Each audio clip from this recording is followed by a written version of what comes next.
আসসালামু আলাইকুম। আমি মোহাম্মদ আরিফুল ইসলাম পৃথিবী বলছি দক্ষিণ কোরিয়া ডংসিং ইউনিভার্সিটি থেকে।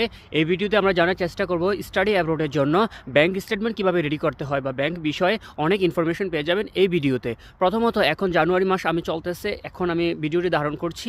আর যদি যারা 2026 সালের মধ্যে সেপ্টেম্বর ইনটেক ডংসিং ইউনিভার্সিটি অথবা কোরিয়াতে স্টাডি করার জন্য স্বপ্ন দেখছেন, তাদের এখন করণীয় হচ্ছে ব্যাংক অ্যাকাউন্ট খুলে রাখা। ব্যাংক অ্যাকাউন্ট খুলবো কার নামে? ব্যাংক অ্যাকাউন্ট খুলবো বাবার নামে। স্পন্সর কে হবে? একমাত্র বাবাই স্পন্সর হতে পারে। তারপর ব্যাংক কোন অ্যাকাউন্ট করবো? এফডিআর করব অথবা সেভিং করব? কোনটি করব? সেভিং হচ্ছে বেস্ট এবং এফডিআর করবেন না। স্টাডি অ্যাব্রোডের জন্য ব্যাংক স্টেটমেন্ট হচ্ছে 50% ভূমিকা রাখে। আর প্রত্যেকটা দেশে আমাদের যে দেশগুলো স্বপ্ন স্টাডি অ্যাব্রোডের জন্য, উচ্চশিক্ষার জন্য, সেখানে 50% অবদান রাখে ব্যাংক স্টেটমেন্ট। সো এখন থেকে ওপেন করে রাখুন ব্যাংক স্টেটমেন্ট এবং সময় মতন জমা দিন। Thank you for watching this video.